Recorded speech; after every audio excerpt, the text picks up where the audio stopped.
نحمده ونستعينه ونستغفره ونستهديه ونؤمن به ونتوكل عليه ونعوذ بالله من شرور أنفسنا وسيئات أعمالنا من يهده الله فلا مضل له ومن يضلل فلا هادي له وأشهد أن لا إله إلا الله وحده لا شريك له وأشهد أن محمدًا عبده ورسوله اللهم صل على محمد وعلى آل محمد كما صليت على إبراهيم وعلى آل إبراهيم إنك حميد مجيد اللهم بارك على محمد وعلى آل محمد كما باركت على إبراهيم وعلى آل إبراهيم إنك حميد مجيد اللهم إنا نسألك الهدى والتقى والعفاف والغنى اللهم إنا نسألك البر والتقوى ومن العمل ما ترضى اللهم آت نفوسنا تقواها وزكها أنت خير من زكاها أنت وليها ومولاها اللهم انفعنا بما علمتنا وعلمنا ما ينفعنا وزدنا علما نافعا اللهم إنا نعوذ بك من علم لا ينفع ومن قلب لا يخشع ومن نفس لا تشبع ومن قول لا يسمع ومن دعاء لا يستجاب له آمین یا رب العالمین۔ میرے بہت ہی محترم اور لائق تکریم احباب، بزرگوں، بھائیوں، دوستوں، ساتھیوں، بیٹوں، عزیزوں،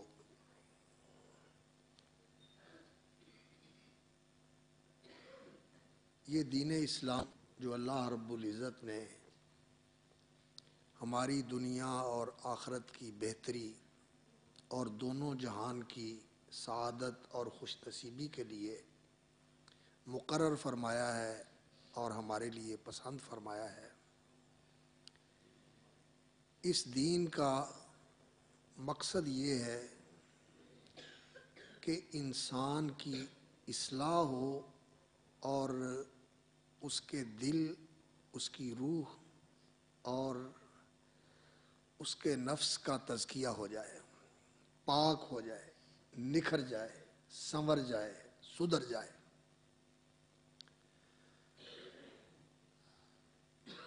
رسول اکرم صلی اللہ علیہ وسلم کی آمد یہ اللہ رب العزت کی رحمت کا مظہر ہے۔ اللہ نے رحمت فرمائی، قرآن اتارا، قرآن سکھایا، الرحمن علم القرآن۔ اللہ رب العزت نے رحمت فرمائی، رسول اکرم صلی اللہ علیہ وسلم کو رحمت للعالمین بنا کر بھیجا، اور رسول اکرم صلی اللہ علیہ وسلم کی آمد اور بعثت کو اللہ رب العزت نے بہت بڑے احسان سے تعبیر فرمایا۔ لقد من اللہ علی المؤمنین اذ بعث فیہم رسولا من انفسہم۔ اللہ نے مومنوں پر بہت بڑا احسان فرمایا کہ ان کے اندر انہی میں سے انسان رسول بھیجا، یتلو علیہم آیاتہ ویزکیہم، جو اللہ کی آیتیں پڑھ کر سناتے ہیں اور ان کا تزکیہ کرتے ہیں۔ اور اللہ رب العزت نے اس تزکیے کو، یہ جو عربی زبان کا لفظ ہے، قرآن مجید میں ایک سے زیادہ مواقع پر اس کا استعمال ہوا ہے۔ کبھی تو رسول اکرم صلی اللہ علیہ وسلم کے فرائض منصبی کے اندر اللہ نے اس کا ذکر فرمایا کہ یتلو علیہم آیاتہ ویزکیہم ویعلمہم الکتاب والحکمہ، کہ ہمارے رسول صلی اللہ علیہ وسلم قرآن کی آیتیں پڑھتے ہیں اور ان کے نفوس کا تزکیہ کرتے ہیں اور انہیں کتاب و حکمت کی تعلیم دیتے ہیں۔ اور کہیں اللہ رب العزت نے یہ فرمایا، بسم اللہ الرحمن الرحیم والشمس وضحاہا والقمر اذا تلاہا، قسم ہے سورج کی اور اس کی روشنی کی، سورج اور اس کی چمک دمک، اس کی روشنی. والشمس وضحاها والقمر اذا تلاها، اور چاند کی قسم جب وہ سورج کے پیچھے آتا ہے. سورج آگے آگے ہوتا ہے، چاند پیچھے پیچھے ہوتا ہے. والقمر اذا تلاها والنهار اذا جلاها، اور دن کی قسم اذا جلاها جب وہ رات کو روشن کر دیتا ہے. والشمس وضحاها والقمر اذا تلاها والنهار اذا جلاها واللیل اذا یغشاها، اور رات کی قسم جب وہ اس زمین کے اوپر چھا جاتی ہے. واللیل اذا یغشاها والسماء وما بناها، اور آسمان کی قسم اور اس کے بنانے کی قسم یا اس کی جس نے اس کو بنایا. دونوں طرح معنی کیا علماء نے. والسماء وما بناها، آسمان کی اور اس کے بنانے کی قسم، یا آسمان کی اور اس کے بنانے والے کی قسم. قدرت والا ہے، عظمت والا ہے، حکمت والا ہے، اتنی بڑی مخلوق بنائی ہے اس نے. اور پھر اس آسمان کو اس نے بغیر ستونوں کے تھام رکھا ہے. رفع السماوات بغیر عمد ترونها، سورہ رعد میں فرمایا کہ آسمان کو اس نے اٹھایا ہے، نیچے کوئی ستون اور ٹیک نہیں، بغیر سہارے کے آسمان کو کھڑا کیا. اور اللہ رب العزت نے فرمایا سورۃ الحج کے اندر، ان اللہ یمسک السماوات والارض ان تزولا، آسمان کو بھی اللہ نے تھاما ہوا ہے اور زمین کو بھی اللہ رب العزت نے سنبھالا ہوا ہے. یہ اپنی جگہ سے ہٹتے نہیں ہیں، جہاں اللہ نے ان کو رکھا ہوا ہے وہاں ٹھہرے ہوئے. تو اس کا بنانا اور بنانے والا بڑا عظیم ہے. والسماء وما بناها والارض وما طحاها، اور قسم ہے اس زمین کی اور اس کے بچھانے کی، یا اس ذات کی جس نے اس کو بچھا دیا. طحا کا معنی ہوتا ہے ہموار کر دیا، اور اس کو ایسا بنا دیا رہنے والوں کے لیے کہ پاؤں رکھے تو زمین بیٹھتی نہیں ہے، اور اگر کھودنا چاہیں تو زمین کھود کر اس کے اندر کئی کئی منزلیں نیچے جا سکتے ہیں اور اس میں کھیتی باڑی کر سکتے ہیں، اس میں نہریں نکال سکتے ہیں. اللہ رب العزت نے زمین کو اتنا نرم بھی نہیں بنایا کہ انسان اس میں دھنس جائے، اور اتنا سخت بھی نہیں بنایا کہ انسان اس میں کھود کے کوئی چیز بنا ہی نہ سکے. اللہ رب العزت نے اس کو مہاد بنا دیا ہے، بچھونا بنا دیا ہے، اور انسان کے لیے اس کو ہموار کر دیا ہے. انسان اس سے فائدہ اٹھا رہا ہے، اور انسان کی ضرورت کی چیزیں اللہ رب العزت نے زمین میں رکھی ہوئی ہیں. والارض وما طحاها، یہ ساری چیزوں کی قسم اللہ رب العزت نے کھا کر، یعنی سورج اور سورج کا نظام، سورج کا نظام، سورج کے جو سیارے ہیں اس کے گرد گردش کرنے والے، انہی میں سے ایک زمین بھی ہے، انہی میں سے چاند بھی ہے. یہ سورج اور اس کے گرد گھومنے والے سارے ستارے، یہ اس کی عظمت اور قدرت پر گواہی دے رہے ہیں. اور چاند بھی اس کے ساتھ ہے، زمین بھی اس کے ساتھ ہے. اور اس سورج اور چاند کی وجہ سے دن رات پیدا ہوتے ہیں، دن رات پیدا ہوتے ہیں. سورج جو ہے یہ دن کو روشنی مہیا کرتا ہے، اور چاند کو روشنی بھی سورج سے ملتی ہے، اور رات کو چاند روشن کر دیتا ہے اور دن کو سورج روشن کر دیتا ہے. یہ اللہ رب العزت نے نظام بنایا ہوا ہے. یہ نظام اس کی حکمت، اس کی قدرت، اس کی عظمت کی گواہی دے رہا ہے. والارض وما طحاها ونفس وما سواها، اور قسم ہے اس جان کی جو انسان کو اللہ رب العزت نے بنایا. اس انسان کی جان کو اللہ رب العزت نے نفس کہا ہے، جان جس کے اندر روح ہے، جو اس کے ساتھ یہ جسم ہے.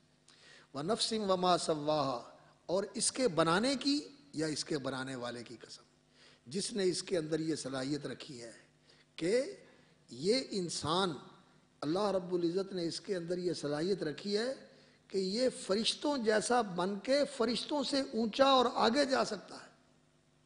اس کے اندر یہ صلاحیت ہے، اللہ نے اس میں یہ قوت رکھی ہے، یہ استعداد رکھی ہے، یہ قابلیت رکھی ہے اللہ رب العزت نے انسان کے اندر.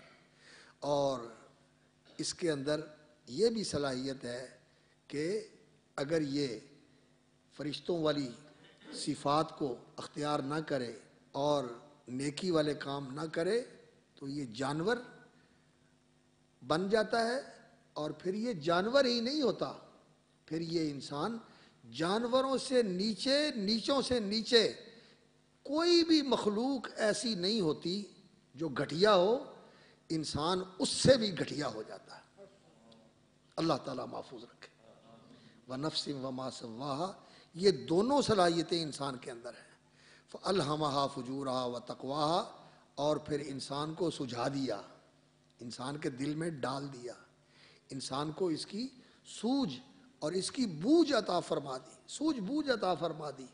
فُجُورَهَا وَتَقْوَاهَا، کہ یہ ہے تیرا نافرمانی اور غلط کاری اور بدکاری والا راستہ، اور یہ ہے تیرا تقوی، پرہیزگاری اور نیکوکاری والا راستہ۔ دونوں ہی اللہ رب العزت نے انسان کو بتا دیے۔ قد افلح من زکاہا، اب یہ جو جان ہے جس نے اس کو نکھار لیا، جس نے اس کو سنوار لیا، جس نے اس کو پاک کر لیا، قد افلح، وہ کامیاب ہو گیا۔ قد افلح من زکاہا وقد خاب من دساہا، ناکام ہو گیا، نامراد ہو گیا، بالکل گھاٹے میں چلا گیا، سب کچھ ضائع کر بیٹھا، ہر شے روڑ دی اس نے۔ من دساہا، جس نے اس قیمتی جان کو مٹی میں رلا دیا، جس نے اس کو خاک میں ملا دیا، جس نے اس کو ضائع کر دیا، اس مٹی کے اندر ضائع کر دیا، اس کو اسی دنیا کے اندر کھپا دیا، اور اس زندگی کے لیے کچھ نہ کیا جو انسان کی اصل زندگی ہے۔ تو اللہ رب العزت نے اس جان کے تزکیے کو انسان کی کامیابی قرار دیا، اور اس کو ایسا بنا دینا کہ یہ آلودہ ہو، یہ ناپاک ہو، یہ مٹی میں رلی ہوئی ہو، یہ جان، اس کو اللہ رب العزت نے انسان کی ناکامی قرار دیا۔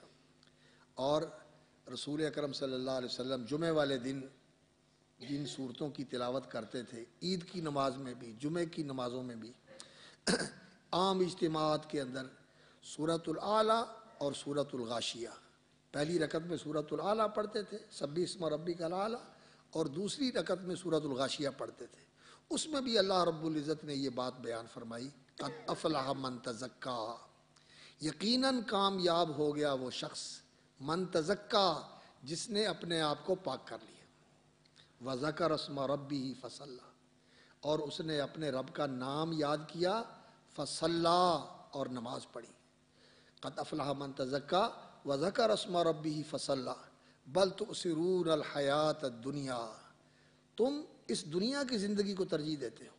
تو ان باتوں کے ذکر کرنے کا مقصد یہ ہے کہ اس دین کو اللہ رب العزت نے اس لیے مقرر کیا ہے اور ہمارے لیے پسند کیا ہے کہ ہم سدھر جائیں، ہم سنور جائیں، ہماری اصلاح ہو جائے، اور ہمارے نفوس اور ہمارے قلوب کا تزکیہ اور تطہیر ہو جائے۔ جتنی علائشیں اور جتنی آلودگیاں اور جتنی گندگیاں ہیں اس زندگی کے اندر، ان سب سے انسان پاک ہو جائے، اور طیب، طاہر، متقی، پرہیزگار، نیکوکار بن کے انسان اللہ کا محبوب بن جائے، اور اس جنت کا وارث بن جائے جو جنت نیکوں کا گھر ہے اور پاکیزہ جگہ ہے، اور وہاں صرف پاکیزہ لوگ ہی جائیں گے، ناپاک لوگ وہاں نہیں جائیں گے۔ تو میرے بھائیوں، اس نفس کو پاک کرنا، اس کو نکھارنا، اس کو سنوارنا، یہ اس دین کا مقصد ہے۔ اور اس کے لیے رسول اکرم صلی اللہ علیہ وسلم کو جو اللہ رب العزت نے مشن دیا ہے، وہ یہی ہے کہ آپ نے ان لوگوں کو نکھارنا ہے۔ اور یہاں میں ایک توجہ دلانا چاہتا ہوں آپ کو اس معاشرے کی طرف جس معاشرے میں رسول اکرم صلی اللہ علیہ وسلم کو اللہ رب العزت نے مبعوث فرمایا۔ اللہ نے قرآن مجید میں فرمایا، وَإِن كَانُوا مِن قَبْلُ لَفِي ضَلَالٍ مُبِينٍ، یہ لوگ، آہستہ یہ آواز اچھی ہوتی ہے، اونچی آواز جو ہے نا یہ اچھی نہیں ہوتی، آواز سنائی دینے والی ہونی چاہیے، پریشان کرنے والی آواز نہیں اچھی ہوتی۔ اللہ اکبر۔ میں عرض کر رہا ہوں کہ رسول اکرم صلی اللہ علیہ وسلم کو جس معاشرے میں اللہ تعالیٰ نے مبعوث فرمایا وہ عرب کا معاشرہ تھا. ان کے بارے میں قرآن کہتا ہے وَإِن كَانُوا مِن قَبْلُ لَفِي ضَلَالٍ مُبِينٍ. وہ نبی صلی اللہ علیہ وسلم کی آمد سے پہلے بالکل بے راہ تھے. ان کو صحیح راستہ معلوم نہیں تھا، توحید نہیں جانتے تھے، رسالت بے خبر تھے، آخرت نہیں مانتے تھے. کہتے تھے یہی دنیا کی زندگی ہے، ان ہی الا حیاتنا الدنیا نموت ونحیا وما نحن بمبعوثین. بس یہ دنیا کی زندگی ہے، یہیں مر کھپ جانا ہے اور اس کے بعد کوئی نہیں اٹھنا. ہم نے نہیں اٹھنا. آخرت کو نہیں مانتے تھے اور رسالت کو نہیں مانتے تھے، حالانکہ اپنے آپ کو حضرت ابراہیم علیہ الصلوۃ والسلام کی اولاد سمجھتے تھے اور کہتے تھے کہ ہم ان کے دین کے اوپر ہیں، ان کے دین کے اوپر ہیں. لیکن نبوت اور رسالت کے بارے میں کوئی علم نہیں رکھتے کہ نبی کیا ہوتا ہے، رسول کیا ہوتا ہے. اللہ کی توحید کو نہیں مانتے تھے، شرک کرتے تھے. اور رسول اکرم صلی اللہ علیہ وسلم نے جب توحید کی دعوت دی ان کو تو کہنے لگے اجعل الآلہۃ الہا واحدا. کیا یہ کہتا ہے کہ ایک ہی الہ ہے جو ساری کائنات کا نظام چلا رہا ہے اور اس کے ساتھ کوئی اور نہیں ہے؟ دنیا کا نظام تو چلتا نہیں ہے کسی سے، بادشاہ سے، وزیروں کے بغیر، مشیروں کے بغیر، جرنیلوں کے بغیر، سپاہیوں کے بغیر، سیکٹریوں کے بغیر، مختلف قسم کے محکموں کے بغیر، اور یہ ساری کائنات کا نظام اکیلا اللہ چلا رہا ہے. یہ کیسے ہو سکتا ہے؟ شرک کے اندر ڈوبے ہوئے تھے اور ظلم، خون ریزی، قتل و غارت، لوٹ مار، یہی ان کا طرز زندگی تھا. اور شراب پینا اور غلط کام کر کے یہ نہیں کہ انسان کوئی شرمندگی محسوس کرے بلکہ اس پر فخر کرتے تھے. عرب کی شاعری کے اندر ایسے قصیدے موجود ہیں جن کے اندر گناہ کر کے فخریہ اس کا بیان کرتے ہیں.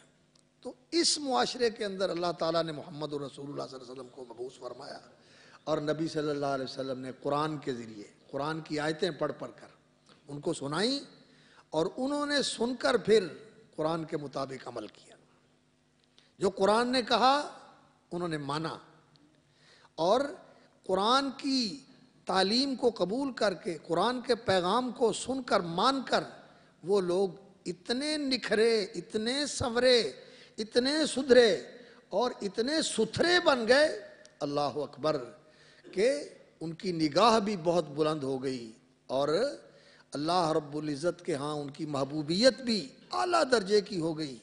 اور ایسے لوگ تھے کہ فرشتے ان کو سلام کرنے کے لیے آتے تھے، فرشتے ان کی زیارت کے لیے آتے تھے. حضرت عمران ابن حسین رضی اللہ تعالیٰ عنہ رسول اکرم صلی اللہ علیہ وسلم کے صحابی ہیں اور وہ بیمار ہو گئے اور بیماری بھی ایسی، پیٹ لوز ہو گیا، اسہال، جلاب ہو گیا، پیٹ میں کوئی چیز ٹھہرتی نہیں، پانی بھی نہیں ٹھہرتا، کھانا بھی نہیں ٹھہرتا، کمزور ہو گئے، سوکھ کے کانٹا ہو گئے. اتنی بھی طاقت نہیں ہے کہ رفع حاجت کی جگہ پر جا کر ضرورت پوری کر سکیں، چارپائی کے اوپر ہی پڑے ہوئے. اللہ اکبر. اور وہ جیسے پنجابی میں کہتے ہیں نا سنگا وڈ دیتا، چارپائی پر ہی فارغ ہوتے ہیں. اللہ اکبر. ایک آدمی آیا ان کو پوچھنے کے لیے، دیکھا بالکل کانٹا جسم ہے اور یہ حالت ہے، تو کہنے لگا عمران تمہیں کیا ہوا؟ کہنے لگے الحمدللہ میں جس حال میں ہوں میں اللہ کا شکر کرتا ہوں، اور تو تعجب کر رہا ہے میری حالت دیکھ کر. الحمدللہ میں اس چارپائی کے اوپر اس حالت میں ہوں، اللہ کے فرشتے میری ملاقات کے لیے آتے ہیں اور مجھے سلام کرنے کے لیے آتے ہیں. یہ مقام ملتا ہے ان پاک بازوں کو، ان نیکوکاروں کو، ان پرہیزگاروں کو جب قرآن کی بات سنتے ہیں. اندازہ کریں، ایک دو باتیں میں آپ کو بتاتا ہوں. یہ قرآن کو کس طرح سنتے تھے؟ عرب کے معاشرے کے اندر شراب فخریہ پی جاتی تھی اور جو شراب کی مجلس میں نہیں آتا تھا اس کو کہتے تھے یہ بخیل ہے. کیوں؟ شراب پی کر نشہ چڑھنا، بہادری کے کام کرنا یا سخاوت کرنا اور جوا کھیلنا، اور جوئے میں جو جیتنا وہی لوگوں میں تقسیم کر دینا. اونٹ ہی ہوتے تھے ان کے پاس، بکریاں، اونٹ. ان کی شرط باندھنی، جو شرط لگائی ہے جو جیتا وہی ذبح کر کے لوگوں کو کھڑا دیا، غریبوں کو کھلا دیا، لوگوں میں تقسیم کر دیا. تو یہ فخریہ کام تھا ان کا، جوا بھی اور شراب بھی. اور شراب اس قدر اس کے رسیت ہے. عربی کا ایک شاعر جو ہے وہ کہتا ہے اذا مت فدفنی الی جنبی کرمت تروی عظامی بعد موتی عروقها. کہتا ہے جب میں مر جاؤں نا، اپنے وارثوں کو کہتا ہے مر جاؤں تو میری قبر کے اوپر انگور کی بیل لگا دینا، تاکہ انگور کی جڑ سے میری ہڈیوں کو بھی شراب ملتی رہے، میری ہڈیوں کو بھی شراب ملتی رہے. ایسے شراب کے رسیت ہے. اور یہ ان کے ہاں کوئی عیب نہیں تھا، بلکہ فخریہ چیز تھی. اب اللہ رب العزت نے پہلے قرآن مجید میں یہ حکم نازل فرمایا کہ جب نماز کا وقت ہو تو شراب نہیں پینی. لا تقربوا الصلاۃ وانتم سکارا. بلکہ اس سے پہلے اللہ رب العزت نے یہ حکم نازل فرمایا یسألونک عن الخمر والمیسر قل فیہما اثم کبیر ومنافع للناس. شراب کے بارے میں پوچھتے ہیں تو آپ ان سے کہیں کہ اس میں گناہ بھی ہے اور لوگوں کے فائدے کی بھی چیزیں ہیں اس کے اندر. شراب کے اندر فائدہ کیا تھا؟ سخاوت کرتے تھے، بہادری کے کام کرتے تھے، کہتے تھے کہ اس سے جسم میں توانائی آ جاتی ہے. نشے کے ساتھ انسان کا جسم جو ہے یہ زیادہ کام کرنے لگ جاتا ہے. فائدہ بھی ہے لیکن اس میں گناہ بھی ہے. پہلے یہ حکم آیا تو کئی لوگوں نے جب یہ جانا کہ اس کے اندر گناہ کا پہلو ہے تو انہوں نے اس سے ہاتھ کھینچ لیا. پھر اللہ رب العزت نے فرمایا لا تقربوا الصلاۃ وانتم سکارا. جب نماز کا وقت قریب ہو تو نشے کی حالت میں نماز کے قریب نہیں جانا، اس وقت شراب نہیں پینی. نشہ چڑھا ہوا ہو تو شراب نہیں پینی. کیوں؟ اس لیے کہ نماز انسان کو ایسے پڑھنی چاہیے، یہ بات ذرا نوٹ کرنے کی ہے، جب انسان کو پتہ ہو کہ میں کیا پڑھ رہا ہوں. میری بات پہ ذرا غور کیجیے. نماز غور کر کے پڑھنی چاہیے کہ میں کیا پڑھ رہا ہوں. میں اور آپ اکثر نماز پڑھتے ہیں، الفاظ پڑھ لیتے ہیں، پتہ نہیں کیا کہہ رہا ہوں. اللہ کے رسول صلی اللہ علیہ وسلم نے کیا فرمایا؟ اللہ رب العزت نے نشے کی حالت میں نماز پڑھنے سے منع کیا ہے، اس لیے کہ انسان کو پتہ نہیں ہوگا میں منہ سے کیا نکال رہا ہوں، الٹی سیدھی بات نکل جائے گی. اس لیے نماز کے الفاظ صحیح کرنے چاہیے. محترم امام صاحب، خطیب صاحب، قاری صاحب، ان سے کہیں کہ ہماری نمازوں کے الفاظ صحیح کروائیں. ہم صحیح الفاظ کے ساتھ نماز پڑھیں اور کوشش کر کے الفاظ کا موٹا موٹا معنی سمجھ لیں کہ میں کہتا کیا ہوں اللہ رب العزت کی بارگاہ میں. کیونکہ نبی صلی اللہ علیہ وسلم کا فرمان ہے اذا صلی احدکم، جب تم میں سے کوئی نماز پڑھتا ہے فانما یناجی ربہ، تو وہ اپنے رب کے ساتھ مناجات کرتا ہے. مناجات کا معنی کیا ہوتا ہے؟ سرگوشی کرنا. سرگوشی کرنے کا کیا معنی ہوتا ہے؟ کسی کو قریب بلا کے اس کے منہ کے ساتھ کان کے ساتھ منہ لگا کے آہستہ سے بات کرنا، ایسے ایسے ایسے ایسے ایسے کرنا ہے، ایسے نہیں کرنا. یہ کس کے ساتھ کرتا ہے آدمی؟ جس کے ساتھ پیار ہوتا ہے، جس کے ساتھ تعلق ہوتا ہے، جس کے ساتھ لگاؤ ہوتا ہے. تو اللہ کے ساتھ انسان مناجات کرتا ہے اور اسے پتہ ہی نہیں میں کیا کہہ رہا ہوں. تو اس لیے نماز کے الفاظ بھی صحیح کریں، نماز کا معنی مفہوم بھی سمجھیں. اور مشکل کوئی نہیں ہے، مشکل کوئی نہیں ہے. آج کل تو بڑی آسانی ہے، موبائل کے اندر موجود ہیں ترجمے والی نمازیں، ان سے انسان ترجمہ سیکھ سکتا ہے. سنا کے لکھا ہوا موجود ہے، وہاں سے پڑھ سکتا ہے. تھوڑی سی محنت کی جائے تو ہم زبانیں سیکھ لیتے ہیں، انگریزی زبان کے الفاظ سیکھ لیتے ہیں، ان کا معنی مفہوم سیکھ لیتے ہیں. اگر اس پہ محنت کریں گے تو کیا نہیں کامیاب ہو سکتے ہیں.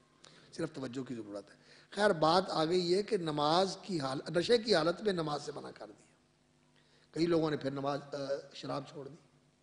اور پھر اللہ رب العزت کی طرف سے حکم آ گیا یا ایھا الذین آمنوا انما الخمر والمیسر والانصاب والازلام رجس من عمل الشیطان. اے ایمان والو، یا ایھا الذین آمنوا، انما الخمر والمیسر، شراب اور جوا، والازلام، انما الخمر والمیسر والانصاب، اور یہ جو آستانے ہیں جہاں لوگ چڑھاوے چڑھاتے ہیں، جہاں لوگ جا کے ماتھے ٹیکتے ہیں، جہاں لوگ جا کے نیازیں دیتے ہیں، نظریں دیتے ہیں، یہ انصاب جن کو آستانے اور استھان کہتے ہیں. ہندی میں استھان کہتے ہیں، ہماری زبان میں آستانہ عالیہ. یہ جو آستانے ہیں الانصاب والازلام، اور قسمت کے پانسے، قسمت کے تیر اور قسمت کی چیزیں جن سے غیب کی خبر معلوم کرتے ہیں کہ میرے لیے کیا لکھا ہے، میری قسمت کیا ہے، میرا مستقبل کیا ہے، اور میرے لیے کیا ہونے والا ہے، میں یہ کام کرنے والا ہوں کیسا ہے میرے لیے. آج کل لوگ استخارے کرواتے ہیں اور موبائل کے اوپر لوگوں کو استخارے کا جواب دیا جاتا ہے، اور اسی طرح کئی لوگ جو ہے نا وہ فال نکال کے، طوطے فال نکالنے والے اور کوئی اور اس طرح کے لوگ ہیں، یہ سارے کام ان کے اندر ہوتے تھے۔ اللہ رب العزت نے ان سارے کاموں کا ذکر فرما کر کہا رجس من عمل الشیطان، یہ گندگی اور پلیدی ہے، یہ شیطانی کام، فاجتنبوہ، چھوڑ دو ان کو، بچ جاؤ ان سے، لعلکم تفلحون، اگر کامیابی چاہتے۔ تو یہ آیت نازل ہوئی تو رسول اکرم صلی اللہ علیہ وسلم نے منادی کرنے والے بندے کو بھیج دیا، جاؤ مدینے کی گلیوں میں اعلان کر دو مسلمانوں شراب اور جوا حرام ہو گئے۔ حضرت انس رضی اللہ تعالیٰ عنہ کہتے ہیں کہ میں اپنے گھر میں تھا اور میرے باپ ابو طلحہ، ان کی والدہ کے شوہر تھے، ان کے باپ تو فوت ہو گئے تھے لیکن ان کی والدہ کے شوہر، ان کو باپ ہی کہا اس لیے کہ جو ماں کا شوہر ہوتا ہے وہ باپ ہی ہوتا ہے۔ تو ابو طلحہ اور ان کے پاس کچھ اور بھی لوگ تھے، مجلس جمی ہوئی تھی اور شراب کا دور چل رہا تھا، تو میں ان کو شراب ڈال ڈال کے دے رہا تھا اور وہ اس کے جام پی رہے تھے۔ اندازہ کریں ذرا، یہ باہر اعلان ہو رہا ہے، مجھے کہا جا سن جا کے اعلان کیا ہو رہا ہے، گئے سننے، سن کے آئے، کہنے لگے اعلان ہو رہا ہے اللہ کے رسول پر قرآن نازل ہوا ہے ان الخمر قد حرمت، شراب حرام ہو گئی۔ کوئی پولیس نہیں آئی، کوئی سی آئی ڈی والا نہیں آیا، اعلان سنا آ کے بتایا۔ اب جس کے ہاتھ میں جام ہے منہ کی طرف نہیں آیا، جس نے منہ کو لگایا ہوا ہے اس نے منہ سے ہٹا دیا، جس کے منہ میں ہے اس نے اندر نہیں انڈیلی، اس نے الٹ دی، اور جو مٹکے میں پڑی ہوئی ہے وہ باہر نکال کے گلی میں بہا دی، کوئی نہیں آیا۔ قرآن ہے، قرآن کا پیغام آیا فوراً قبول کر لیا۔ تو اس چیز نے ان لوگوں کو سدھار دیا، اس چیز نے ان لوگوں کو سدھار دیا۔ وہ قرآن سنتے تھے اور مانتے تھے۔ ہم قرآن سنتے ہیں، سبحان اللہ تو کہہ لیتے ہیں، اللہ اکبر کہہ کے داد تو دے لیتے ہیں، لیکن جب عمل کرنے کی بات آتی ہے، افسوس کی بات ہے کہ پڑھنے والا بھی کوتاہی کرتا ہے اور سننے والا بھی کوتاہی کرتا ہے۔ وہ لوگ ایسے نہیں تھے، وہ لوگ ایسے نہیں تھے۔ ابو مرثد رضی اللہ تعالیٰ عنہ ایک صحابی ہیں، وہ زمانہ جاہلیت میں ڈکیت تھے اور ان کا کام تھا دیواریں پھلانگ کے لوگوں کے گھر میں اتر جانا اور چوری چکاری کرنا، یہ ان کی مہارت تھی۔ مسلمان ہو گئے، اسلام لے آئے، رسول اکرم صلی اللہ علیہ وسلم نے فرمایا ابو مرثد، مرثد ابن ابی مرثد الغنوی، مرثد ان کا نام تھا، مرثد ابن ابی مرثد الغنوی، نبی صلی اللہ علیہ وسلم نے فرمایا مرثد یار تیرے لائق ایک کام ہے تو کرے گا؟ جی یا رسول اللہ فرمایا ہمارے ساتھی مکے میں قید ہیں، ان کو زنجیریں باندھ باندھ کر قید کیا ہوا ہے، تو تجھے دیواریں پھلانگنے کا بڑا تجربہ ہے، جا تو ان کو آزاد کروا۔ اللہ اکبر، اللہ اکبر، اللہ اکبر۔ کہنے لگے حاضر یا رسول اللہ، میں جاتا ہوں۔ تو مکے آ گئے اور جس گھر میں قیدی ہوتا رات کو دیوار کے اوپر چڑھ جاتے اور رسی ہوتی تو کھول دیتے، زنجیر ہوتی تو کاٹ دیتے اور اس کو کہتے جا بھی تیرا اللہ بیلی، اور پھر دوسرے کو، پھر تیسرے کو۔ اور ان کا ایک عورت کے ساتھ تعلق تھا جس کا نام عناق تھا۔ زمانہ جاہلیت میں یہ تعلق رکھنا تو کوئی ان کے لیے بری چیز نہیں تھی، اس کو عام لوگ کرتے تھے اور فخریہ کرتے تھے۔ جیسے نعوذ باللہ آج کل بھی یہ معاملہ موجود ہے، اللہ کا شکر ہے ہمارے عام معاشرے کے اندر تو یہ حالت نہیں ہے، لیکن یہ جو ایلیٹ کلاس ہے نا، جو اونچے درجے کے لوگ ہیں، وہاں یہ کوئی برائی نہیں ہے، وہاں یہ کوئی برائی نہیں ہے۔ اللہ تعالیٰ محفوظ رکھے ہمیں بھی اور ہماری نسلوں کو بھی اور ہمارے ملک کو بھی، اللہ تعالیٰ اس گندگی سے محفوظ رکھے۔ تو ان کا تعلق تھا اس کے ساتھ، تو یہ اندھیرے میں جا رہے ہیں، اس نے اندھیرے میں ان کو پہچان لیا، کہنے لگی مرثد، کہنے لگے ہاں، تو عناق، کہنے لگی ہاں، کہنے لگی مرثد اب انتظار کس چیز کا، رات اندھیرا، میں اور تو اکیلے، آ۔ اللہ اکبر، اللہ اکبر۔ کہنے لگے عناق سن لے، اسلام نے زنا حرام کر دیا، اسلام نے زنا حرام کر دیا ہے۔ کہنے لگی تو مسلمان ہو گیا؟ کہنے لگے ہاں میں مسلمان ہو گیا. اندازہ کریں, کوئی ہے دیکھنے والا, گناہ کا موقع ہے, اس کے ساتھ تعلق ہے پرانا, لیکن یہ اسلام ہے اور یہ قرآن ہے. لا تقربوا الزنا انہ کان فاحشۃ وساء سبیلا. زنا کے قریب نہ جاؤ, یہ بڑی گندگی ہے, بے حیائی ہے, بدکاری ہے, یہ برا راستہ ہے, تباہی کا راستہ ہے. جب زنا کسی قوم کے اندر پھیلتا ہے تو رسول اکرم صلی اللہ علیہ وسلم نے فرمایا ایسی بیماریاں اور ایسے امراض اللہ مسلط کر دیتا ہے جو پہلوں نے کبھی سنے دیکھے ہی نہیں ہوتے. لا علاج بیماریاں, ایسے وائرس آ جاتے ہیں اور ان کے ایسے, اللہ اکبر, وہ کیا ان کے ویریٹ ایسے نئے سے نئے سامنے آتے رہتے ہیں جن کا علاج نہیں ہوتا. اس لیے اللہ رب العزت نے اس کو حرام کیا. تو کہنے لگی میں شور ڈال دوں گی, ابھی میں شور ڈال دوں گی کہ یہ بندہ جو ہے نا, یہ جو لوگوں کے گھروں میں جا کر قیدیوں کو چھڑا کر بگاتا ہے, یہ تو وہ ہے. کہنے لگا جو مرضی کر. اس نے شور ڈال دیا, کہنے لگا یہ ایک صحابی ہے اور یہ یہاں آیا ہوا ہے, پکڑ لو اس کو, پکڑ لو, پکڑ لو اس کو, پکڑ لو. لیکن وہ بڑے تیز رفتار تھے, گھوڑے سے زیادہ تیز رفتار تھے. کہتے ہیں میں بھاگا اور بھاگ کے ایک جگہ جا کے میں نے پناہ لے لی اور وہ میرے پیچھے نکلے مجھے تلاش کرنے کے لیے. اور میں جہاں چھپا ہوا تھا تو ان میں سے کسی آدمی نے وہاں پیشاب کیا, وہ پیشاب میرے سر میں پڑا لیکن ان کو پتہ نہیں چلا کہ میں یہاں ہوں.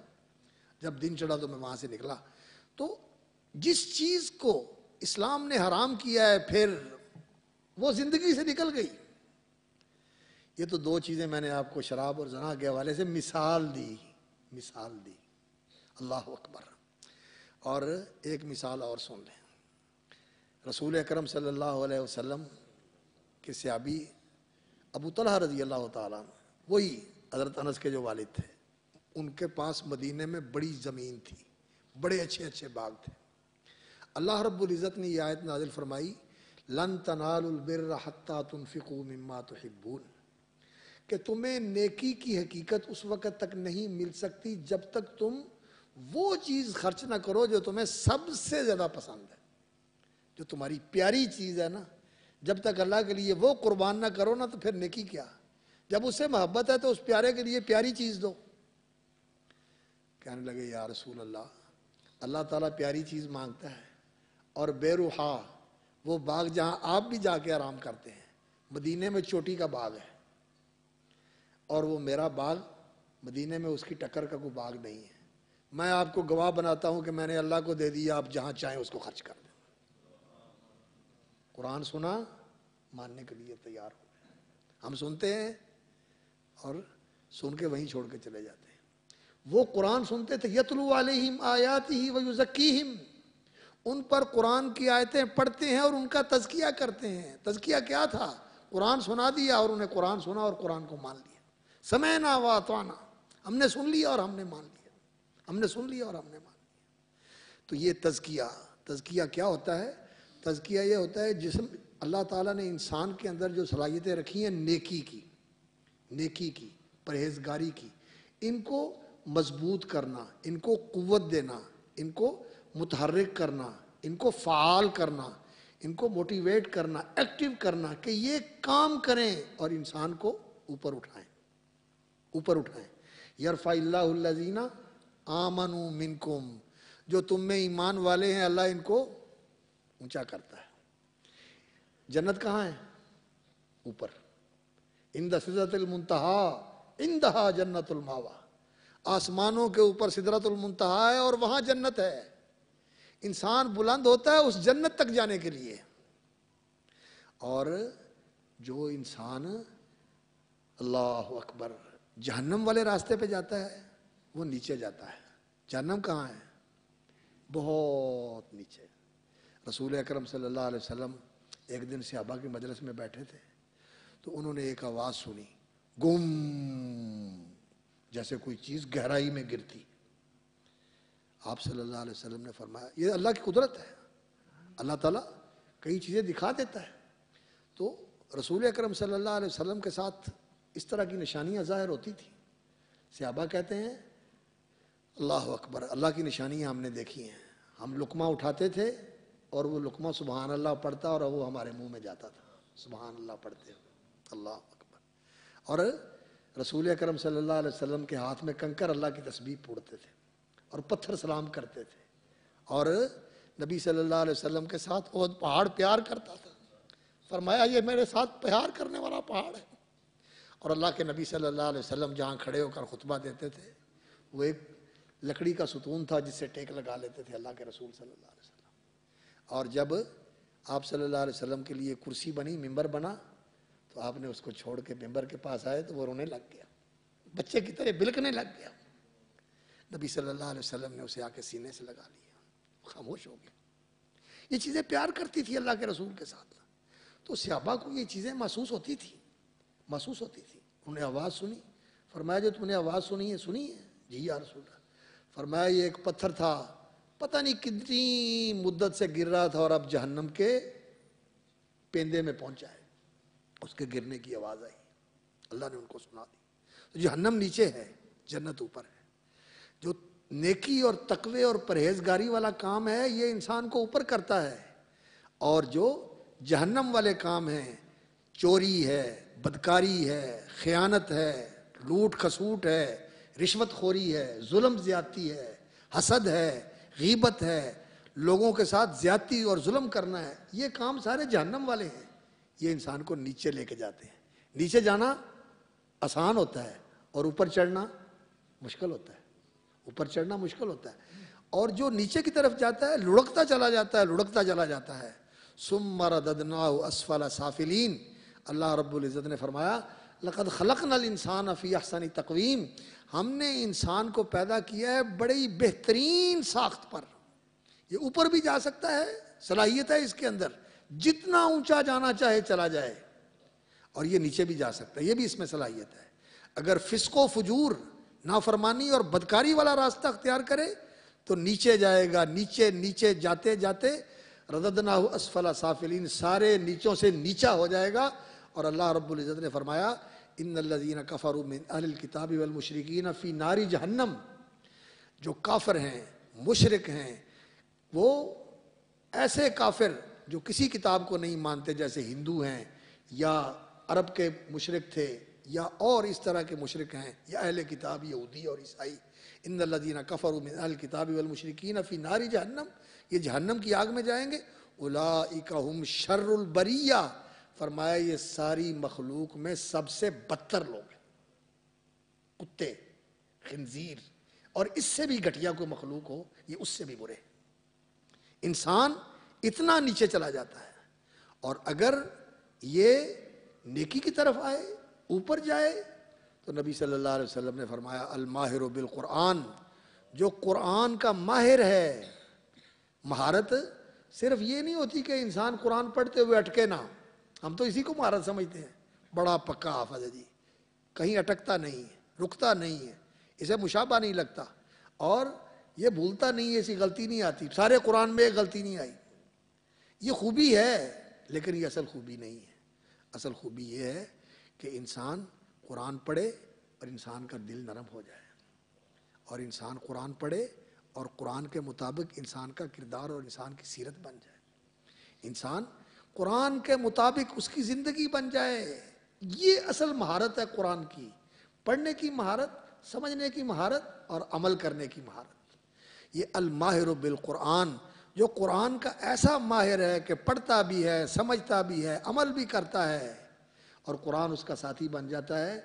فرمایا یہ فرشتوں کا ہم مرتبہ ہو جاتا ہے. مع السفرۃ الکرام البررہ. یہ قرآن کی مہارت اس کو فرشتوں کا ہم مرتبہ بنا دیتی ہے. ان کے ساتھ جا ملتا ہے، بلکہ ان سے بھی آگے چلا جاتا ہے. فرشتے جنت میں ان کو سلام کرنے کے لیے اور ان کی عزت افزائی کرنے کے لیے یدخلون علیہم من کل باب، ہر دروازے سے آ کر کہیں گے جناب آپ کو سیلوٹ کرتے ہیں، آپ کو سیلوٹ کرتے ہیں، سلام سلام سلام سلام. فرشتوں کی طرف سے بھی اور اللہ کی طرف سے بھی سلام اترے گا. سلام قولا من رب الرحیم. کیا شان ہوگی، اللہ اکبر. تو قرآن جو ہے اس کے ذریعے ان کا تزکیہ ہوا. جو نیکی کی قدریں ہیں یہ ان کے اندر بڑی پھیلی، اور ان کے مطابق انہوں نے اپنے آپ کو سنوارا. اور جو برائی والے پہلو ہیں ان سے اپنے آپ کو بچایا۔ بس بات لمبی ہو رہی ہے، میں مختصر کروں تو سب سے جو گندی چیز ہے وہ شرک ہے۔ اللہ کا شکر ہے کہ اللہ نے ہمیں شرک سے محفوظ رکھا ہے، ہم قبر پرست نہیں ہیں، توحید پرست ہیں۔ لیکن یہاں میں ایک بات رکھوں، نبی صلی اللہ علیہ وسلم نے فرمایا کہ ان اخوف ما اخاف علیکم الشرک الخفی، جو سب سے زیادہ مجھے تمہارے متعلق خدشہ ہے نا وہ مخفی شرک کا ہے، چھپے ہوئے شرک کا ہے۔ چھپا ہوا شرک کیا ہوتا ہے؟ اللہ تعالیٰ مجھے اور آپ کو بچائے۔ شرک جلی تو یہ ہے کہ انسان قبر پوجتا ہے یا کسی مردے کو پکارتا ہے اور کہتا ہے کہ میری قسمت بنا دے، میری کشتی پار لگا دے، یا میری دستگیری کر، یا میری کار سازی کر۔ یہ کھلا ہوا شرک ہے۔ شرک خفی کیا ہوتا ہے؟ شرک خفی ہوتا ہے کہ انسان کام کرے اور دل میں بات یہ ہو وہ دیکھتا پیا ہے نماز بڑی اچھی پڑھتا ہے، پیسے دیے یہ لوگ میری تعریف کریں، ریاکاری، دکھاوا، لوگوں میں نیک نامی، لوگوں میں مقبولیت۔ یہ جو مخفی شرک ہے ریاکاری والا، یہ بھی بڑا خطرناک ہے۔ جو شرک جلی ہے وہ تو ایسا ہے کہ اس کے سارے عمل برباد ہو جاتے ہیں، اور یہ جو شرک خفی ہے ریاکاری والا، یہ ایسا ہے کہ بڑے سے بڑا عمل اللہ کے ہاں بے قیمت ہوتا ہے۔ وہ حدیث یاد ہے، اللہ اکبر، جو حضرت ابو ہریرہ رضی اللہ تعالیٰ عنہ بیان کرتے تھے تو ان کو غشی پڑ جاتی تھی۔ سب سے پہلے قیامت والے دن جن لوگوں کو جہنم میں ڈال کے جہنم کو بھڑکایا جائے گا، ایک عالم دین اور قاری ہوگا، دوسرا سخی ہوگا اور تیسرا شہید ہوگا۔ کس لیے ان کو جہنم میں ڈالا جائے گا؟ اللہ تعالیٰ اس عالم اور قاری سے پوچھیں گے تو نے میرے لیے کیا کیا؟ وہ کہے گا میں نے علم پڑھا، پڑھایا، دین کی خدمت کی۔ فرمایا میرے لیے نہیں کی، اس لیے کی تھی لوگ تجھے قاری کہیں، علامہ کہیں، تجھے عالم فاضل کہیں، تجھے شیخ کہیں۔ لوگوں نے کہہ دیا جا میرے پاس کچھ نہیں ہے، لے جاؤ اس کو، پکڑو، منہ کے بل گھسیٹ کے جہنم میں پھینک دو۔ سخی کو کہا جائے گا میرے لیے کیا کر کے آیا؟ میں نے تمہیں مال دیا تھا، جہاں ضرورت تھی میں نے خرچ کیا، لوگوں کے اوپر خرچ کیا، مسجدوں کے اوپر خرچ کیا، یتیموں بیواؤں کے اوپر خرچ کیا۔ بڑی لسٹ گنائے گا۔ اللہ فرمائے گا میرے لیے تو نہیں کیا، تو نے تو اس لیے کیا تھا تاکہ کہا جائے بڑا دریا دل ہے، بڑا دیالو ہے، بڑا خرچ کرنے والا ہے، بڑا لٹانے والا ہے، بڑا سخی ہے، بڑا فیاض ہے۔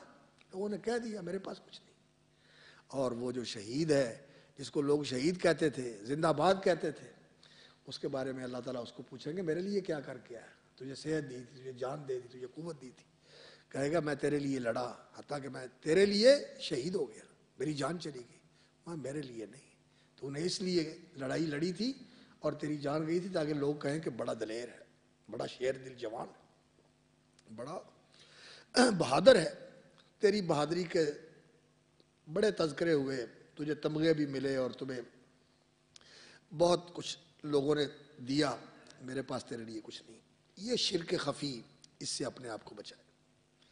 ریاکاری نہیں ہونی چاہیے، اخلاص للہیت۔ اور دوسری چیز نفاق، کھوٹاپن۔ کھوٹاپن کیا ہوتا ہے؟ اندر کچھ ہے باہر کچھ ہے، نہیں، اندر باہر ایک ہونا چاہیے۔ نفاق بھی بہت بری چیز ہے، شرک بھی، شرک جلی بھی اور شرک خفی بھی۔ اور نفاق جو ہے دو طرح کا ہوتا ہے، ایک عقیدے کا نفاق، ایک عمل کا نفاق۔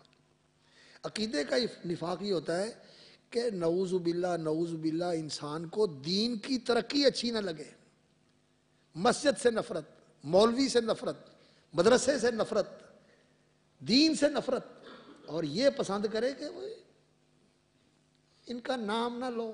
کئی لوگ کہتے ہیں یہ پاکستان کے ساتھ جو لگا نا، اسلامی جمہوریہ پاکستان، اسلامی جمہوریہ، اسلامی ختم کر دو، پاکستان ریپبلک آف پاکستان، یعنی پاکستان کو صرف ریپبلک بنا دو، ایک جمہوری ملک بنا دو، یہ اسلام کا کیوں لاحقہ لگایا ہوا ہے؟ ختم کرو اس کو۔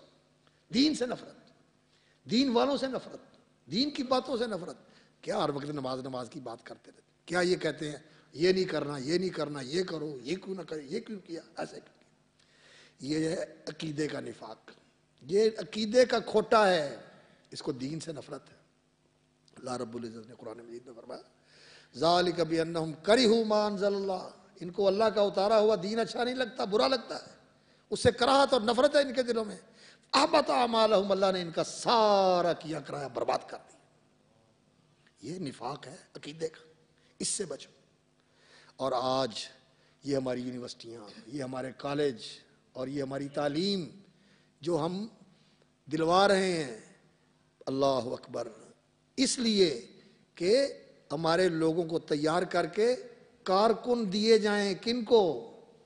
کینیڈا کو، امریکہ کو، فرانس کو، جرمنی کو، برطانیہ کو. یہاں سے پڑھیں اور وہاں کی نیشنلٹی مل جائے ان کو، اور وہاں جا کر کام کریں، ان کے نوکر بن جائیں وہاں کی نیشنلٹی. ہم کہتے ہیں جی بڑی کامیابی ہے جی، یہ پتر ایک امریکہ رہندا ہے، ایک کینیڈا رہندا ہے، ایک جرمنی رہندا ہے، ایک اوتھے رہندا ہے، ایک اوتھے رہندا ہے، اوتھے جا کے بڑا انہوں نے کام کیتا ہے، بڑا اوتھے جا کے. اللہ اکبر. لیکن دین پتہ نہیں ہے یا نہیں ہے، دین کا کچھ ہے یا نہیں ہے. اور ایسے لوگ ہمارے دوست ہیں، ایک ڈاکٹر ہیں پنجاب یونیورسٹی میں ہوتے ہیں، وہ کہتے ہیں افسوس ہوتا ہے جب ہم ایک دو نہیں بہت سارے بچوں کو یہ دیکھتے ہیں اور یہ سنتے ہیں، وہ کہتے ہیں جی میں جب آیا تھا تو مسلمان تھا، اب تو میں نے کوئی اسلام میرے ذہن میں نہیں ہے، نہ میری زندگی میں، چھوڑ دیا. یونیورسٹی میں یہ نفاق، دین سے دوری، دین سے بیزاری، دین والوں سے بیزاری، یہ ہماری زندگیوں کے اندر ہے. اس لیے آپ بھی بچیں اور اپنی نسلوں کو بھی بچائیں، ایمان کی فکر کریں. یہ عقیدے کا نفاق. اور عمل کا نفاق کیا ہوتا ہے؟ اللہ کے رسول صلی اللہ علیہ وسلم نے فرمایا یہ چیزیں سن لو. کسی آدمی کے اندر یہ چیزیں اگر ہیں تو اس کے اندر منافق کی نشانی ہے. اذا حدث کذب، جھوٹی بات کرتا ہے، جب بات کرتا ہے جھوٹی کرتا ہے. اذا وعد اخلف، جب وعدہ کرتا ہے تو خلاف ورزی کرتا ہے، معاہدہ کرتا ہے تو غداری کرتا ہے، توڑ دیتا ہے اس معاہدے. امانت اس کے پاس رکھی جاتی ہے تو خیانت کرتا ہے. یہ ساری کسی کے اندر اکٹھی ہو جائے، وہ تو نماز پڑھے، روزے رکھے، پھر بھی وہ منافق ہے، منافقوں والا عمل ہے اس کا. اور اگر ایک بات ہے اس کے اندر تو اس کے اندر وہ منافقت کی نشانی ہے. اس لیے عملی نفاق سے بھی بچیں اور اعتقادی نفاق سے بھی بچیں اور بدعت سے بھی بچیں. بدعت جو ہے یہ بھی اعمال کو برباد کر دینے والی چیز ہے. اور دو تین چیزیں میں آپ کو معاشرتی طور پر جو انسان کے لیے بہت ہی خطرناک ہے وہ بتاتا ہوں. ایک ہے تکبر، بڑائی. انسان متکبر ہو. صحابی نے پوچھا یا رسول اللہ تکبر جو ہے کیا انسان اچھے کپڑے پہن لے، اچھا جوتا پہن لے، اچھی سواری لے لے، یہ تکبر ہے؟ فرمایا نہیں، یہ تکبر نہیں ہے. اللہ جمال کو پسند کرتا ہے، اللہ خود بھی بڑا جمیل و حسین ہے، اور جمال کو اللہ پسند کرتے ہیں. اللہ نے سارا حسن پیدا کیا ہوا ہے. تکبر یہ ہے کہ انسان کے سامنے حق بات آ جائے اور انسان کہے میں نہیں مانتا. حق بات نہ مانے، پتہ چل گیا یہ حق ہے لیکن نہیں مانتا. کیوں؟ نیچا ہو جاؤں گا، یہ کہہ رہا ہے. یا لوگوں کو کمتر سمجھے، یہ وہ چھوڑو اس کو، کمین ہے، جو چھوڑو اس کو، یہ فلانا ہے، یہ ٹمکانا ہے، اس کا باپ ایسے تھا، یہ فلاں تھا، یہ فلاں. لوگوں کو حقیر سمجھنا اور حق کا انکار کر دینا، یہ تکبر ہے. اور تکبر جس آدمی کے اندر ہو، نبی صلی اللہ علیہ وسلم نے فرمایا ذرہ برابر بھی تکبر ہوا کسی آدمی کے اندر تو وہ جنت میں نہیں جائے گا. اپنے دل کے اندر سے تکبر نکال دو، تواضع اختیار کرو، نیچے ہو جاؤ اللہ کے سامنے. جو اللہ کے لیے نیچا ہوتا ہے، نیواں ہوتا ہے، اللہ اس کو اونچا کر دیتا ہے. اللہ اس کو اونچا کر دیتا ہے، اللہ اس کو بلند کر دیتا ہے، اللہ اس کو سرفراز کر دیتا ہے، سر بلند فرما دیتا ہے. تکبر نہیں کرنا اور حسد نہیں کرنا. حسد کیا ہوتا ہے؟ انہیں گاڑی لے لی، انہیں ٹریکٹر لے لیا، انہیں زمین بنا لی، اس نے یہ کر لیا، اس نے وہ کر لیا. اللہ کرے اس کے پاس نہ رہے، اس کا یہ ہو جائے، اس کا وہ ہو جائے. حسد اس کی اچھائی کامیابی دیکھ کر جل رہا ہے اور دل سے یہ تمنا کرتا ہے کہ اس کے پاس نہ رہے. یہ حسد جو ہے یہ ایسی چیز ہے. نبی صلی اللہ علیہ وسلم نے فرمایا ایاکم والحسد، حسد سے بچو، فإنہ یأکل الحسنات، یہ نیکیوں کو ایسے کھا کر تباہ کر دیتا ہے جیسے ایندھن میں آگ لگائیں تو آگ جلا کر راکھ کر دیتی ہے. پورے ایندھن کو کچھ نہیں بچتا، سوا ہو جاتی ہے ہر چیز، راکھ ہو جاتی، کچھ نہیں بچتا، نیکیاں ایسے برباد ہو جاتی. اس لیے حسد سے بچو، تکبر سے بچو، حسد سے بچو. اور تیسری چیز جو بچنے والی ہے ایاکم وفساد ذات البین، آپس میں تعلقات کی خرابی، دلوں کی کراہت، نفرت، بغض. یہ میرے پاس کیوں آیا، اس سے نفرت، اس سے نفرت، اس سے نفرت، لڑائیاں، جھگڑے، اور دلوں کی دوریاں، بغض، اناد، اور کدورت، اس سے بچو۔ فساد ذات البین، آپس میں تعلقات کا بگاڑ، دلوں کی دوریاں، نفرتیں، کراہتیں۔ مومن ہوتا ہے مالفتن، پیار کرنے والا، خلوص، خیر خائی رکھنے والا، اخلاص رکھنے والا، محبت کرنے والا، معاف کرنے والا، نرمی اختیار کرنے والا، مومن وہ ہوتا ہے۔ فساد ذات البین سے بچو، فإنہا ہی الحالقہ، فرمایا یہ آپس میں تعلقات کا بگاڑ، دلوں کی نفرتیں، کدورتیں، یہ حالقہ، مونڈ دینے والی ہے، کاٹ کے رکھ دینے والی ہے۔ فرمایا لا تحلق الشعر، یہ نہیں ہے کہ کسی کا سر اور کسی کا بال جو ہے وہ مونڈ دے، انہا تحلق الدین، یہ ایسے ہے دین کی فصل کو کاٹ دیتی ہے، ادھر نکلی ادھر کاٹ دی، ادھر نکلی ادھر کاٹ دی۔ اس لیے آپس میں اصلحوا ذات بینکم، آپس کے تعلقات کو درست کرو، بھائی بھائی بنو، کونوا عباد اللہ اخوانا، لا تحاسدوا لا تباغضوا لا تدابروا، آپس میں حسد نہ کرو، ایک دوسرے سے بغض نہ رکھو، دلوں میں کدورت نفرت نہ رکھو، ایک دوسرے سے منہ نہ موڑو، اللہ کے بندے بھائی بھائی بن جاؤ، معاف کرنے والے بنو، ساتھیوں سے احسان کرنے والے بنو، ایک دوسرے کی خیر خواہی کرنے والے بنو، ایک دوسرے کی ہمدردی کرنے والے بنو، ایک دوسرے کے کام آنے والے بنو۔ اور چوتھی چیز جو نبی صلی اللہ علیہ وسلم نے فرمایا، ایاکم والشح، اللہ اکبر، بخل انتہا درجے کا، اور طمع اور لالچ یہ بھی انتہا درجے کا۔ جو نہیں ہے اس کا طمع اور لالچ کہ میرے پاس یہ بھی آ جائے، یہ بھی آ جائے، یہ بھی آ جائے، اور جو آیا ہوا ہے دبا کے بیٹھا ہوا ہے، اس کو ہوا نہیں لگنے دیتا، نکلنے نہیں دیتا، خرچ نہیں کرتا، کسی کو نہیں دیتا، کسی یتیم کو نہیں دیتا، کسی بیوہ کو نہیں دیتا، کسی مسکین کو نہیں دیتا، کسی ضرورت مند کو نہیں دیتا، جو آتا ہے اس کو واپس کر دیتا ہے، اس کو واپس کر دیتا ہے، نہیں دیتا اس کو، کہتا کیوں میرے پاس تسی میرا گھر لبیا ہے، تمہیں میں ہی نظر آنا، میرے کو آندے ہو تسی، جا جا، بڑے کام نے، بڑیاں ذمہ داریاں نے، بہت بڑے مسائل نے، کوئی پیسہ بنانا سوکھا ہے، ایویں بنتا ہے پیسہ، محنت کرنی پہنتی۔ ایاکم والشح، یہ بخل اور حرص، ان دونوں کو جمع کیا جائے تو وہ شح بنتا ہے، اس سے بچو۔ فَإِنَّهُ أَهْلَكَ مَنْ كَانَ قَبْلَكُمْ، فرمایا اس نے تم سے پہلوں کو برباد کر دیا تھا، آپس میں لڑا دیا، ایک دوسرے سے ٹکرا دیا، اور حقوق پورے نہیں کرنے دیے، ذمہ داریوں سے فرار اختیار کیا، اس کی وجہ سے تباہ ہو گئے۔ اسی نے لوگوں کو حکم دیا، انہوں نے ایک دوسرے کو قتل کیا، خون ریزی کی، اور اسی نے لوگوں کو حکم دیا کہ انہوں نے لوگوں کے مال لوٹے کھسوٹے اور غصب کر کے ناجائز طریقوں سے اکٹھے کر کے کھا گئے، پٹواریوں کو مل کے، تحصیلداروں کو دے کر، عدالتوں میں جا کر جھوٹے مقدمے کر کے لوگوں کی زمینیں اپنے نام کر لیں اور لوگوں کو بے دخل کر دیا۔ اس سے بچو، یہ چیزیں ہیں بچنے کی۔ شرک سے بچیں، نفاق سے بچیں، بدعت سے بچیں، کبر سے بچیں، تکبر سے بچیں، حسد سے بچیں، اور آپس کے تعلقات کی خرابی سے بچیں۔ انشاءاللہ العزیز یہ دل جو ہے یہ پاک ہو جاتا ہے، اس نفس کا تزکیہ ہو جاتا ہے، اور قد افلح من تزکا، کامیاب ہو گیا وہ شخص جس نے اپنا تزکیہ کر لیا۔ وذکر اسم ربہ، ایک قرآن پڑھنا، یتلو علیہم آیاتی ویزکیہم، قرآن پڑھنا اس طرح کہ جدھر قرآن کی بات سنی اور ادھر اس کو مان لیا، پھر دل کا تزکیہ ہوتا ہے۔ اور دوسرا تزکیے کا ذریعہ جو ہے اللہ رب العزت نے یہاں بتایا سورۃ الاعلیٰ کے اندر، قد افلح من تزکا وذکر اسم ربہ فصلی، یقیناً کامیاب ہو گیا وہ جس نے تزکیہ کیا اپنا، وذکر اسم ربہ، اور اپنے رب کا نام لیا، ذکر کرنا، سبحان اللہ، لا الہ الا اللہ، استغفر اللہ واتوب الیہ رب اغفر لی وتب علی۔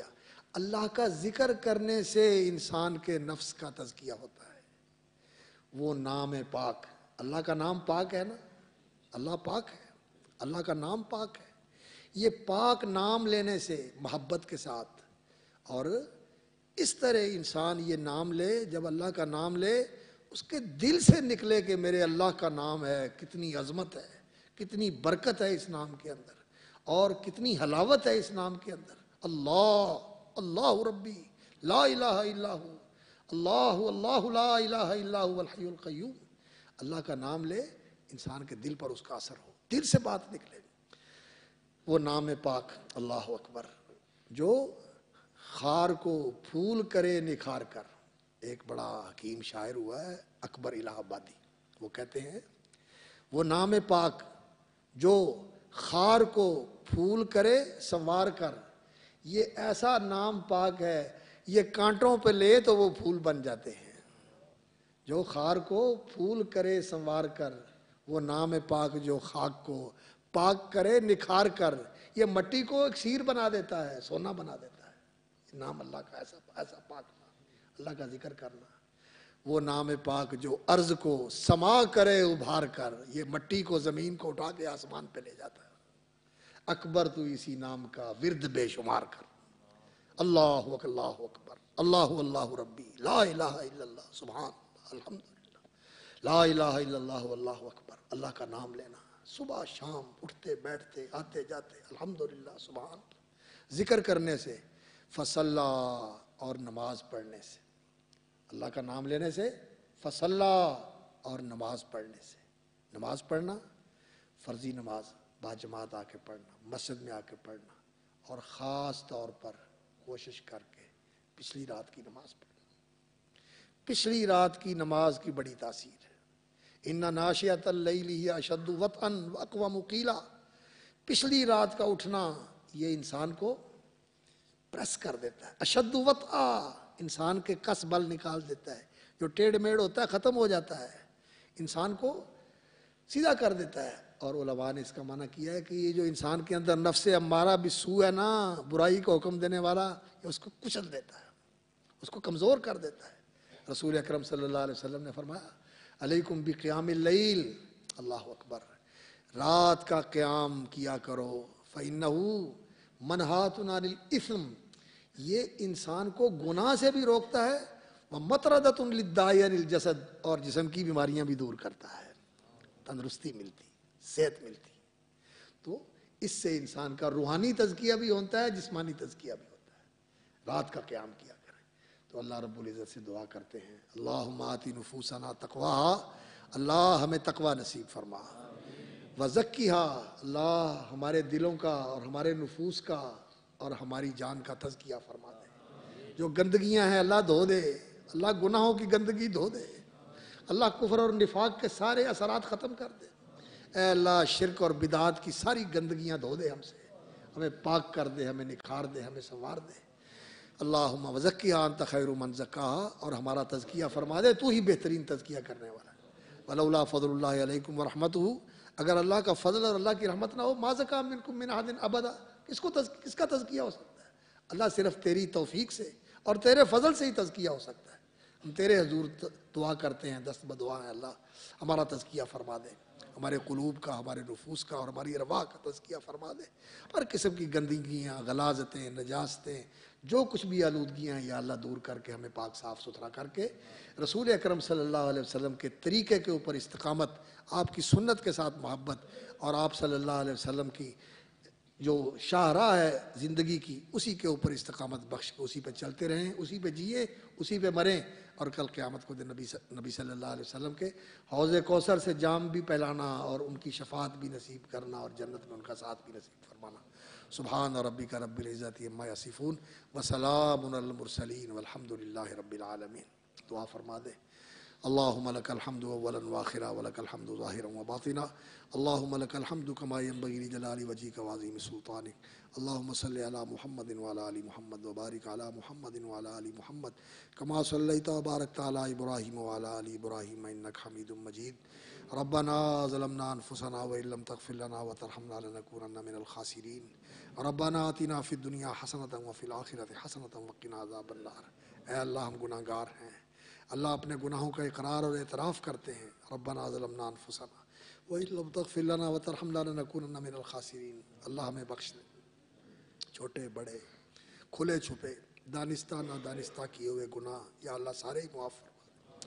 اللہم اغفر لنا ذنوبنا کلہا دقہا وجلہا واولہا وآخرہا وعلانیتہا وسرہا، اللہم اغفر لنا ما قدمنا وما اخرنا وما اسررنا وما اعلنا وما انت اعلم به منا، انت المقدم وانت المؤخر وانت الہنا لا الہ الا انت، اللہم انا نستغفرک ونتوب الیک، انا نستغفرک ونتوب الیک، تب علینا برحمتک ومغفرتک انک انت التواب الغفور الرحیم۔ اے اللہ ہمیں دین کے اوپر زندہ رکھ، استقامت نصیب فرما، ایمان کی سلامتی کے ساتھ دنیا سے لے جانا، اللہ ایمان پہ خاتمہ فرمانا، خاتمہ بالخیر فرمانا، اس نے خاتمہ نصیب فرمانا۔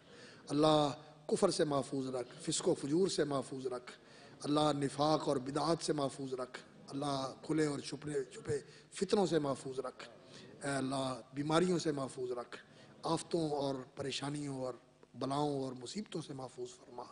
اللہ ہماری اولادوں کو صالح اور سعادت مند بنا، نیک بنا۔ اللہ جو ہمارے ماں باپ فوت ہو گئے، اللہ جو عزیز رشتہ دار فوت ہو گئے، بہن بھائی ساتھی فوت ہو گئے، اللہ ان کی بخشش فرما، اللہ ان کو جنت الفردوس میں اعلیٰ مقام عطا فرما، اللہ ان کی قبروں کو جنت کے باغ بنا دے، اللہ ان کو اپنے بندوں میں شامل فرما لے، جن کی تو اچھی مہمانی فرماتا ہے، جن کو اپنی رحمت سے نوازتا ہے، اپنی بخشش سے ان کو نوازتا ہے، اللہ ان پہ رحم فرما دے، ان کی بخشش فرما دے۔ اے اللہ جو زندہ سلامت ہیں، عافیت کے ساتھ ان کی زندگیوں میں برکت فرما، صحت و سلامتی، تندرستی اور توانائی عطا فرما، اللہ کاموں میں آسانیاں فرما، مال میں برکت فرما، صحت اور زندگی میں برکت فرما، اولاد میں برکت فرما، کاموں میں برکت دے، آسانیاں فرما۔ اللہ جو تیری توفیق سے ہوتا ہے قبول فرما، مزید توفیق عرضاں فرما، اور برے راہوں سے بچا، برے کاموں سے بچا، برے انجاموں سے بچا۔ اللہ ہمارے سارے کام سنوار دے، دین کے کام سنوار دے، دنیا کے کام سنوار دے، آخرت کے کام سنوار دے۔ اللہ ہماری اولادوں کو آنکھوں کی ٹھنڈک بنا، دل کی راحت کا باعث بنا۔ اللہ ہمیں اور ان کو دین پر استقامت نصیب فرما۔ اے اللہ اپنے نیک بندوں میں شامل فرما۔ اللہ جن کی اولاد نہیں ہے انہیں نیک اولاد عطا فرما، جن کی اولادیں ہیں انہیں نیک بنا۔ اللہ جن کے نرینہ اولاد نہیں ہے انہیں نرینہ اولاد عطا فرما۔ اے اللہ جو بھی کسی پریشانی کے اندر مبتلا ہے، یا اللہ کسی تکلیف میں مبتلا ہے، اللہ اس کو اس سے نجات عطا فرما، پریشانی دور کر دے، تکلیف سے نجات عطا فرما۔ اللہ مقروضوں کے قرض اتار دے، اللہ مقروضوں کے قرض اتار دے، اللہ بیماروں کو صحت و تندرستی دے دے، اللہ بیماروں کو شفا عطا فرما دے، اللہ بیماروں کو شفا عطا فرما دے۔ اللہ جو کسی ظلم کا شکار ہے ان کو ظلم سے نجات عطا فرما، اللہ مظلوموں کی مدد فرما، اللہ مسلمانوں کی مدد فرما، اہل توحید کی مدد فرما، اہل سنت کی مدد فرما، اللہ مظلوم مسلمانوں کی مدد فرما، اسلام کی حفاظت فرما، اسلام کو سر بلند فرما، دین کے اداروں کی حفاظت فرما۔ اللہ جامعہ سلفیہ کو برکت اور ترقی عطا فرما، اس کے معاونین کو جزائے خیر عطا فرما۔ اے اللہ جو خدمت کرنے والے ہیں ان کی خدمت قبول فرما، مزید توفیق عطا فرما، اس کا دنیا اور آخرت میں ان کو بہتر بدلہ عطا فرما۔ اللہم ربنا تقبل منا انک انت السمیع العلیم وتب علینا انک انت التواب الرحیم، وصلی اللہ تعالی علی عبدہ ورسولہ محمد وعلی آلہ وصحبہ اجمعین، آمین یا رب العالمین برحمتک یا ارحم الراحمین۔